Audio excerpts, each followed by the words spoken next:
Bom, irmãos, vamos procurar entrar na profundidade dessa palavra.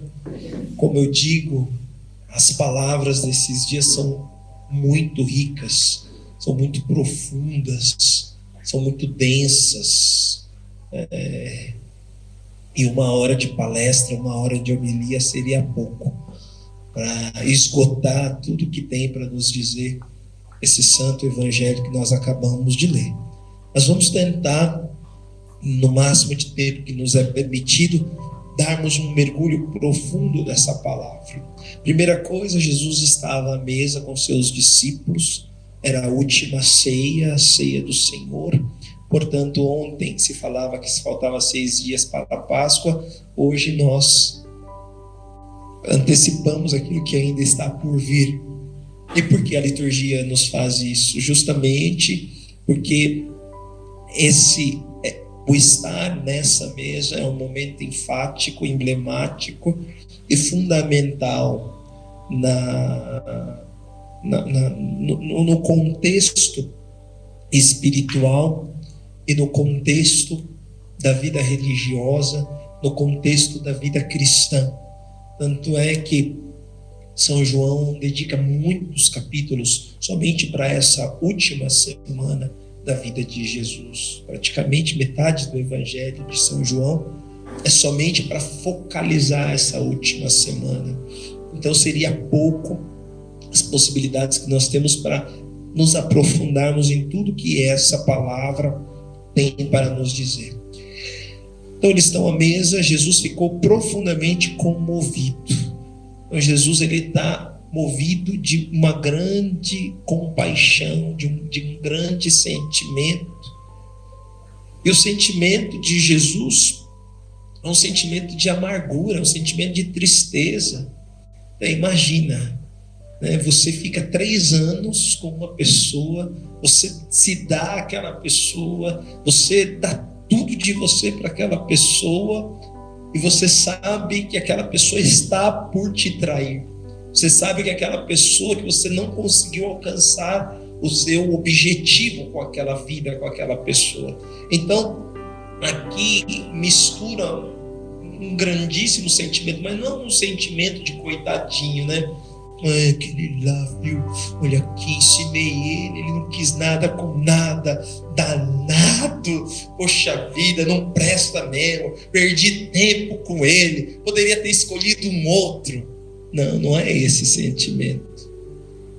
O sentimento de comoção de Jesus é aquilo que está por acontecer com João. Não pelo reconhecimento da sua maestria no formar. Ele não é um formador carente, né? Olha, sou bom, todo mundo que eu chamei, filézão. Pedro morreu de cabeça para baixo. André foi lá, evangelizou o Oriente, morreu em X. João foi para Pátimo, fundou lá várias comunidades, etc, etc. Não é isso. Mas é uma tristeza profunda por aquilo que vai acontecer com Judas. Com Judas. Porque o fim de Judas é um fim trágico. E aqui nós vamos ver, Jesus diz: em verdade vos digo, um de vós me entregará. Nós já explicamos o sentido quando o Senhor fala em verdade, em verdade. Então os discípulos sabiam disso, o sentido dessa frase, o peso dessa frase. Então eles ficam desconcertados. Um começa a olhar para o outro. O que ele está falando? Estamos aqui numa festa. É Páscoa. Ele está falando que um de vós... Então imagina o clima da festa, né? Tipo, Jesus com essa frase era como se, o cara está melando a festa. Ele está de tiração, E o clima de alegria, estamos relembrando aqui a passagem, a libertação do povo do Egito. E aí Jesus vem com um papo desse. Aí Pedro, sanguíneo, não podia ficar não podia não deixar de se manifestar, E viu lá Joãozinho reclinado na cabeça de Jesus e falou: Pergunta lá. Quem é, cara? Quem que vai fazer isso? Quem que fala? Pergunta. E dessa vez Jesus não fala, não é da tua conta, o que te importa, né? Jesus, ele é muito educado, mas Jesus, aqui a gente precisa, o evangelho ele é muito rico, muito profundo. Quando a gente lê o que está atrás do evangelho, o mais gostoso de ler o evangelho é saber ler o que não está escrito. E aqui o que está escrito por trás dessa frase? Eu vou dar aqui minha última cartada. Eu vou falar que é aquele que eu vou pegar o pão, vou colocar vou ensopar no molho, vou passar no molinho e vou dar para ele. É esse que vai me trair. Vou falar assim publicamente, para ver se essa anta acorda.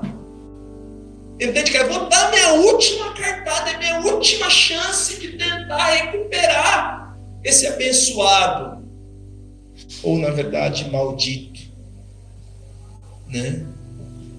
E Jesus pega um pedaço de pão, molha e dá a Judas. Judas aceita, e depois que Judas come o pão, o que diz o evangelho? Satanás entra em Judas. E o que é esse pão que Jesus dá a Judas? É o seu corpo. Tomou o pão em suas mãos, deu graças, partiu e deu aos seus discípulos, dizendo: isto é o meu corpo. Jesus está se dando, está dando a Eucaristia para ele. E aqui entra aquilo que é o catecismo da Igreja Católica, a doutrina da Igreja Católica. Quem comunga o corpo de Cristo em pecado, comunga sua própria condenação. Entende? Judas estava com o coração ferido, manchado, e ele comungou em pecado. E ao invés de Jesus estar nele, por o fato de ele estar em pecado, quem entrou nele, quem possuiu ele foi Satanás.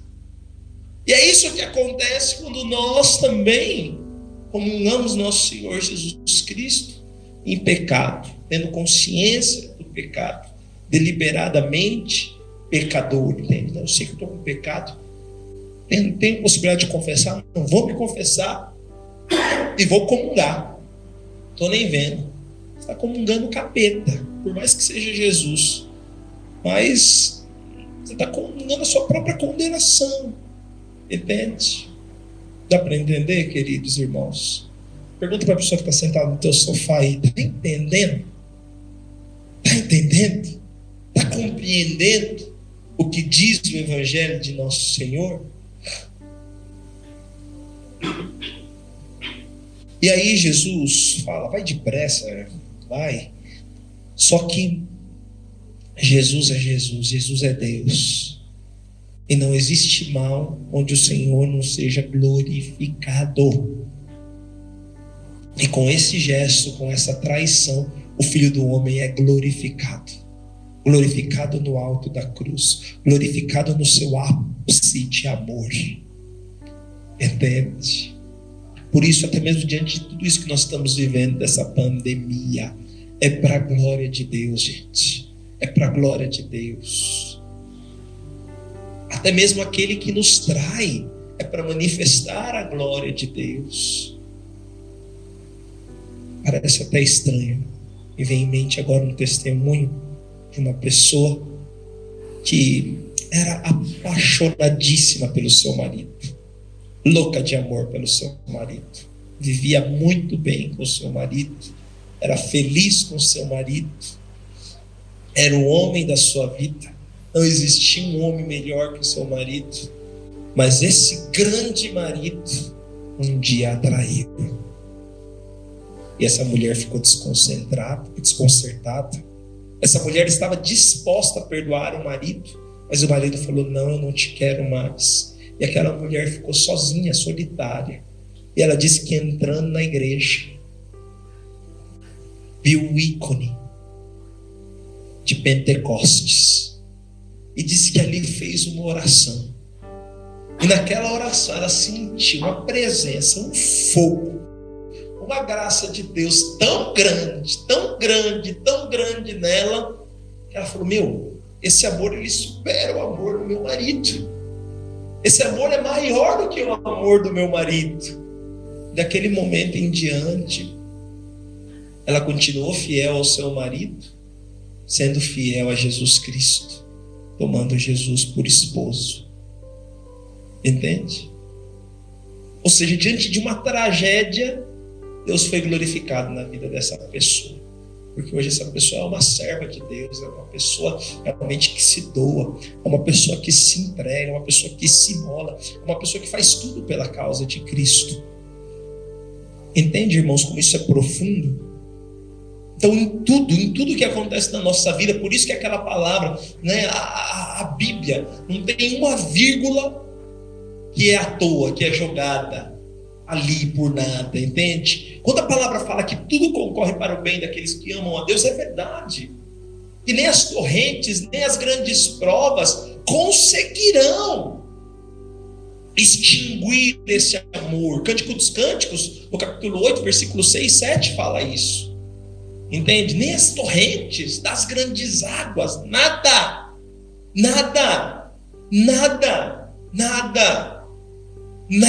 dá para entender? E tudo serve para manifestar a glória de Deus. Se nós olhamos a vida dos santos, a gente pensa em São José Sanches, que vem dos cristãos sendo exterminados. Ele falou, não, eu quero ir lá com os cristeiros, quero ir para a batalha, quero ir para o fogo cruzado, quero ir para o reteté. Ou seja, vamos para cima, vamos defender a nossa fé. De repente ele é preso, e aí vai lá, morte ao Cristo Rei. Ele, viva Cristo Rei. Vamos ver se você vai falar, viva Cristo Rei. Pega aquela faquinha bem afiada, né? Tramontina, aquela bem afiadinha, tinha o pezinho do menino. Aí fala, morte ao Cristo Rei que vai passar. Ele, viva Cristo Rei, viva Cristo Rei, viva Cristo Rei. No momento de dor, de agonia, um moleque de 14 anos de idade, uma criança que declara-se por Cristo até as últimas consequências, pois continua caminhando. No teu ápice ele não nega nosso Senhor e dá a vida pela causa de Cristo. Então Jesus é glorificado nesses momentos. Então essa comoção de nosso Senhor não é por Ele, não é um sentimento pessoal, egocêntrico, tadinho de mim, fiz de tudo, sou muito bom, não fui considerado, não fui amado. Não, mas muito pelo contrário. O sentimento é porque aquele filho que Jesus é incapaz de não amá-lo, que é no caso Judas, o traidor, Jesus não é capaz de não amá-lo, sabendo as consequências do seu ato. Ele sente comoção, mas por Judas, não por si.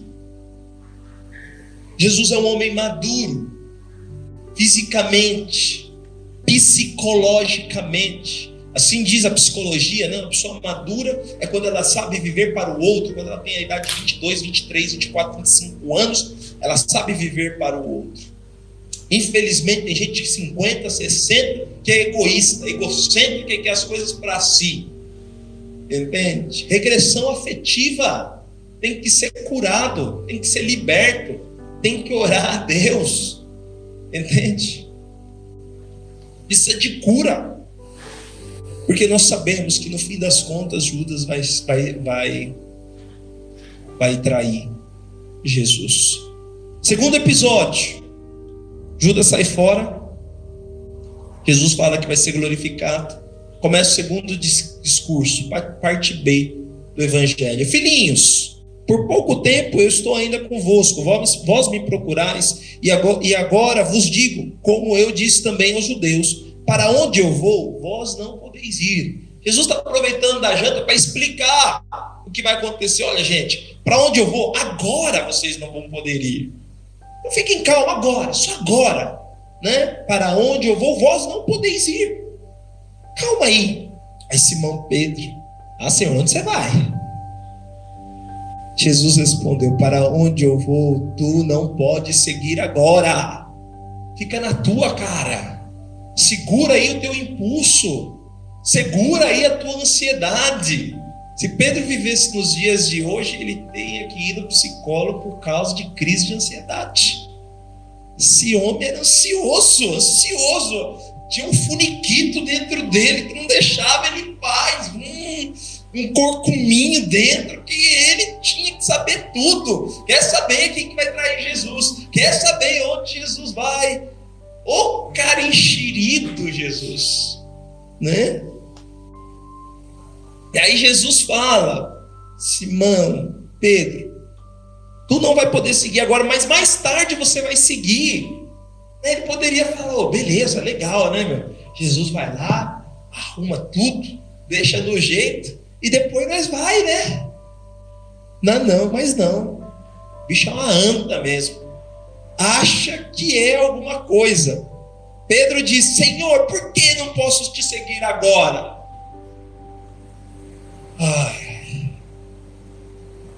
Se nesse tempo, se Jesus aqui é a irmã Karen, eu acho que ele ia perder a estribeira, viu?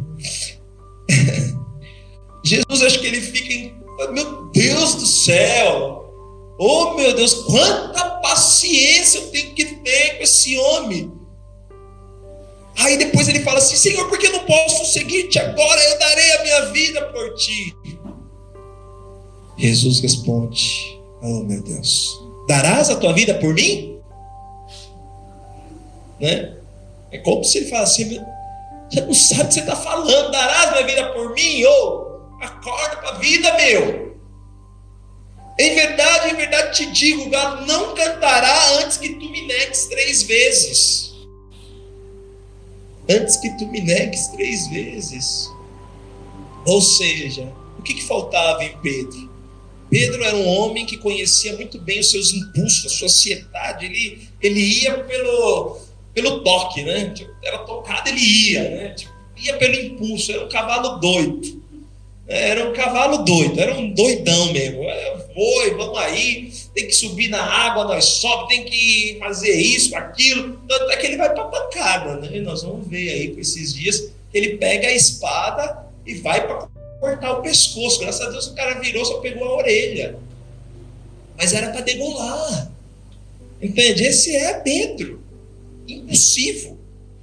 Aí depois vê uma tiazinha lavando roupa, desdentada, que chega até ele e fala assim: você, por acaso não é um deles, não? Você não é um deles? Eu nem conheço, né? Ninguém sabe, ninguém viu. Esse aí? Não conheço nem de longe. Aí passa uma outra.